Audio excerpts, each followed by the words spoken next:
Dollar General stock is down 30% today, just one day. Over the past 5 years, it's down 38%. So it's been struggling for a while, but today it reported earnings, and the numbers just weren't good. Missed expectations, a guidance cut, and right now it's trading at a 52-week low, so $86.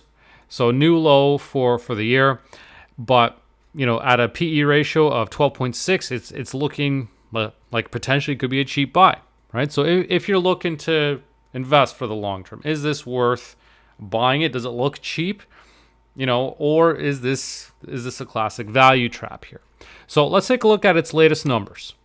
So it reported earnings today. Net sales up 4.2% for the period to $10.2 billion. Same-store sales increased 0.5%. So same-store sales is arguably a much more important number for investors because unlike net sales, which can get boosted by new store openings, same-store sales are just comparing the revenue at stores which were open and operating a year ago versus how they're doing now. So that gives you a better indication of whether the business is actually doing better. Like if the existing stores are generating more sales. The fact that same-store sales was just 0.5%, but net sales were 4.2%, that tells you that really the boost came from new store openings. The more problematic issue was we see operating profit was down almost 21%, down to $550 million, EPS down. And so, it's one thing to be able to grow, but if you're growing and you're doing so while you're incurring greater losses, then that's not necessarily, a good move forward. So let's go look further down here. And what we see here is that the company now also adjusted its forecast for the year. So it's expecting a bit of a slowdown. So net sales growth 4.7% to 5.3% versus the previous guidance of 6 to 6.7. Same store sales also lower, 1% to 1.6 versus 2 to 2.7. EPS also lower, 5.5 to 620 versus 680 to 755. So a lot of reductions across the board. But one thing that always stands out to me for Dollar General is that the company continuously invests in growth, even at a time when maybe it makes sense to cut back on some of that expansion and focus on cutting costs. Like we can see that this year it's expecting its capital expenditures related to strategic initiatives to be around 1.3 to 1.4 billion. That includes 730 new store openings, 1,620 remodels, 85 relocations. So that tells you that the business is still continuing to invest heavily into growth. And it was recently that it opened its 20,000th store. To give you some context into that, Walmart has about less than 11,000 stores. Dollar Tree has fewer than 17,000 stores. So Dollar General has a whole lot of stores across the US, and kind of can't help but wonder if it's a bit too saturated and it's cannibalizing its sales by opening too many locations, especially at a time when its earnings numbers aren't looking all that great. So based on this, you might be a little bit concerned that the company's business, one, is slowing down. It's still investing heavily into capital-intensive projects like remodeling, store relocations, store openings. So there's a lot of challenges ahead for Dollar General, which is why the stock's at a 52-week low. But let's take a closer look at its actual financials to see if it's still a safe buy. So if we look at its current assets, the main one to focus on is really the cash and cash equivalents. So $1.2 billion. So it's up a lot more than a year ago. So that's a good thing because cash on hand is really key to making sure it can sustain its operations. Obviously, having inventory is nice, but that's product that's moving.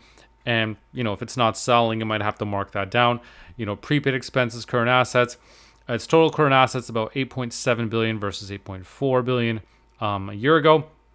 If we look at its current liabilities, this is stuff that's got to pay within the next 12 months, $7.1 billion, right? So not a whole lot of flexibility there or leeway because you can see current assets 8.7, current liabilities 7.1. So not not horribly problematic, but obviously they've got a lot of liabilities and a lot of long-term debt as well. And this comes with being a capital-intensive business where you have to raise money to be able to grow and launch all those new stores. So a lot of issues there to consider, especially in the long run. Now the good news is that if interest rates start coming down, then that debt becomes less costly. So Dollar General could potentially be a bit of a better play as interest rates come down because all that growth that it's pursuing could be a bit cheaper. And now if we look further down, so this is where their sales increase from 9.8 to 10.2 billion, but cost of goods also increased. SG&A increased, and you'd expect that just because you're going to have to hire more staff, you're going to have to hire more overhead as you have more store openings.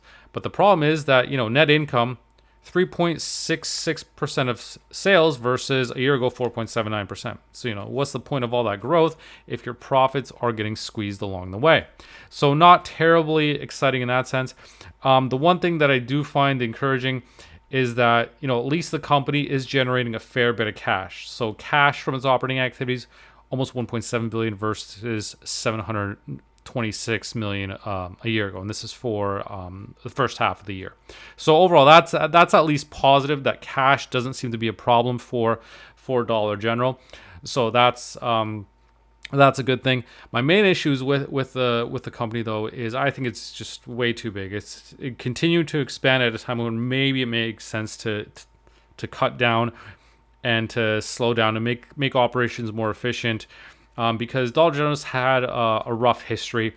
I mean, one of the things that you don't want to be associated with is labor issues and people, being killed at its stores over the past decade. So, I mean, a lot of problems with Dollar General's locations. I mean, you've got 20,000 stores, 20,000 plus stores. You're going to run into issues along the way. And in the meantime, the company is still aggressively pursuing growth. And so that doesn't make a whole lot of sense to me.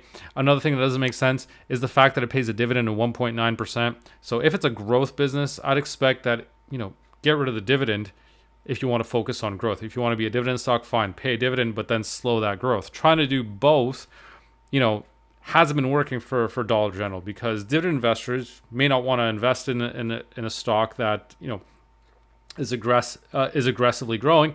Growth investors might not want to because it's not putting all of its money behind growth, it's also diverting it into a dividend. So those are a couple of ways where its vision is a bit inconsistent, and so that's why I wouldn't be overly thrilled with buying Dollar General stock, even though it looks cheap at 12.6 times earnings. I think until it actually starts to look at cutting back on its store count, because that's a problem that's plagued Walgreens as well. They've had too many store locations. They've been cutting back, and especially you got a lot more people buying online, and less in-store shopping.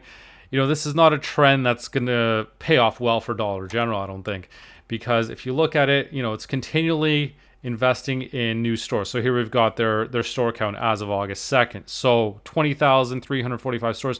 They've added over 400 during the first half of the year. And again, that's a bit lower than a year ago, but it's still increasing at a fairly high rate. So this is a really capital intensive business.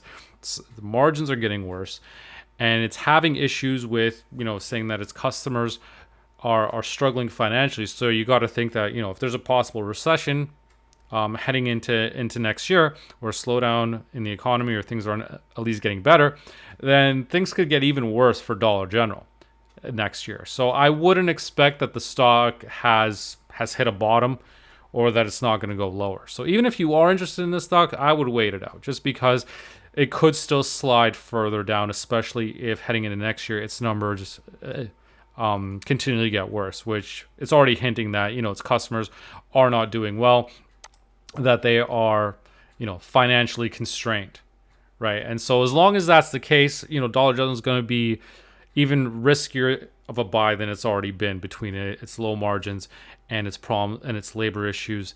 So this is a stock that probably you're going to want to avoid for the time being, just because it's got way too many issues going on. And even though it seems like it's cheap, this looks like a potential value trap right now.